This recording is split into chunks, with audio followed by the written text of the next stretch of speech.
Ang galing, practical. Ilaw na, ceiling fan pa. Pero pwedeng fan lang.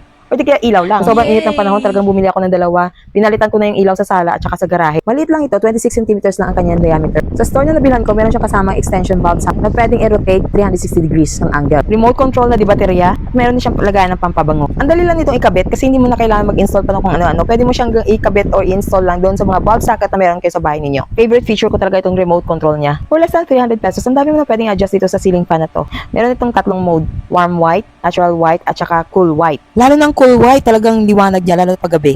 Kailit lang nitong remote control na to, pero ang dami mong pwedeng i-adjust. Sa remote control, pwede nyo rin i-change ang level of temperature. Kung, for example, sobrang warm, no? Gusto nyo babaan ng konti, yung warm lang, pwede. Also, meron din tayong level of brightness na pwede nyo i-adjust using the remote control. At sa fan naman, pwede ko i-change din dito using the remote control yung level of speed. Pero ang pinaka-favorite ko talagang features dito is yung dim light.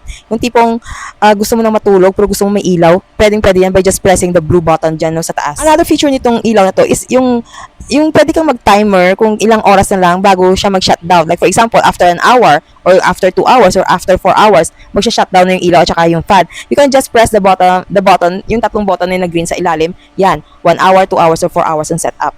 Kaya napaka-convenient kasi kapag natutulog ka na at ayaw mo nang tumayo para patayin yung ilaw, i-set up mo na lang yan either 1 hour, 2 hours, or 4 hours. Disclaimer lang, hindi ganun kalakas ang hangin niya, especially if ang ceiling ninyo is medyo mataas. Pero malaking tulong din kasi ang fan niya sa circulation or sa ventilation. And mas tipid naman dito sa kuryente kasi 30 watts lang. By the way, nabili ko pala ito sa Orange app. Pero kung gusto nyo rin ito, maglalagay tayo nito sa yellow basket or sa orange basket dito. Reminder lang, always check the description first ng mga products na i-check out ninyo, especially sa mga freebies. Okay, check out mo na yan, di ka lugi dito. Kasi for less than 300 pesos,